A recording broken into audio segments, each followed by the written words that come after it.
ওম শান্তি। 1 জুন 2025 অব্যক্ত মুৰলীৰ আধাৰত সম্পূৰ্ণ আৰু সম্পন্ন হৈ সদ্য প্ৰস্তুত হোৱাৰ যোগাভ্যাস কৰিম। ওম শান্তি। মই শ্ৰেষ্ঠ ব্ৰাহ্মণ আত্মা হওঁ। এইটো মোৰ অমূল্য ব্ৰাহ্মণ জীৱন। মোৰ ব্ৰাহ্মণ জীৱনৰ বিশেষত্বই হৈছে পবিত্ৰতা। পবিত্ৰতাই সুখ আৰু শান্তিৰ জননী হয়। পিউৰিটি, পবিত্ৰতাই হৈছে মোৰ অভিজাত্য। পবিত্ৰতাই হৈছে মোৰ ব্যক্তিত্ব।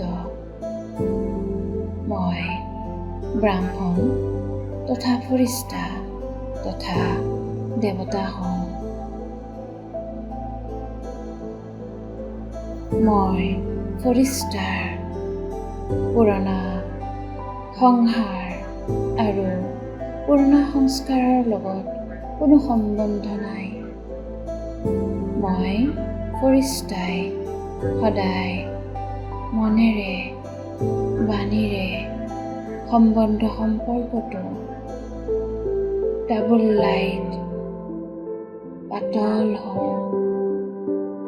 মই ফৰিষ্টাই সকলোৰে মৰমৰ আৰু সকলোৰে পৰা ওপৰামো হওঁ। যিমান মৰমৰ সিমানেই ওপৰামো হওঁ। মই ফৰিষ্টাৰ লগত যোনে সম্পৰ্কত আহে, লগ পায় বা মোক দেখে, তেওঁলোকৰ এইটো অনুভৱ হয় যে এওঁ মোৰ হয়। আপোন ভাৱৰ অনুভৱ হয়, কিয়নো মই পাতল হওঁ, ডাবল লাইট হওঁ, বেহদ হওঁ। সকলো মোৰ নিজৰ আৰু মই সকলোৰে। মই বাবাৰ সমান সম্পূৰ্ণ আৰু সম্পন্ন হোৱাৰ তীব্ৰ পুৰুষাৰ্থত আছো। মই সফলতা মূৰ্ত হওঁ। প্ৰতিটো পদক্ষেপতে মই নিজেই নিজক পৰীক্ষা কৰোঁ। প্ৰথমতে ভাবোঁ, তাৰ পিছতহে কৰ্মলৈ পৰিৱৰ্তন কৰোঁ। স্বমানৰ আসনত স্থিত হৈ ভাবোঁ আৰু তাৰ পিছতহে কৰ্মত আনো। মায়াৰ সূক্ষ্ম ৰূপ, অভিজাত্য ৰূপ মই আৰু মোৰ বোধকো মই চিনিব পাৰোঁ। যেতিয়াই মই শব্দ উচ্চাৰণ কৰোঁ, লগে লগে মোৰ সত্যস্বৰূপ আত্মিক ৰূপটো সন্মুখলৈ আনো। মই শব্দৰ পিছত আত্মা ব্যৱহাৰ কৰোঁ। মোৰ শব্দ যদিও কওঁ, প্ৰথমতে মই মোৰ বাবা বুলি কওঁ। বাবাক সন্মুখত আনো। এইটো মোৰ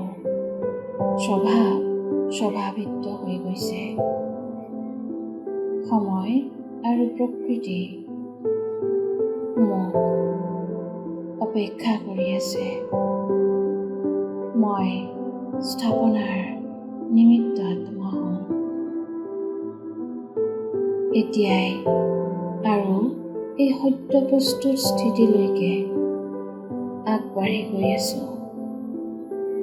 মই ফৰিষ্টা আত্মাই নিমিত্ত ভাৱ আৰু নিৰ্মাণ ভাৱত থাকোঁতা হওঁ। এতিয়া দেহ অভিমান মানৰ গৰাকীৰ সেয়া মই আৰু মোৰ বোধৰ শব্দটো সম্পূৰ্ণৰূপে শেষ হৈ গৈছে। প্ৰত্যেকৰে প্ৰতি শুভভাৱনা, শুভকামনা ৰাখোঁ।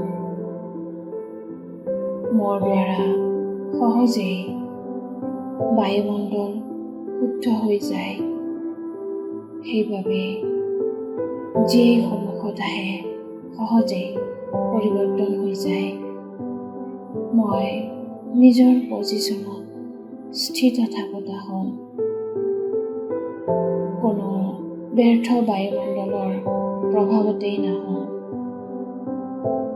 কোনো কথাতেই অস্থিৰতাত নাহোঁ। কিয় পাক চক্ৰৰ মাজত মই কেতিয়াও নোসোমাওঁ।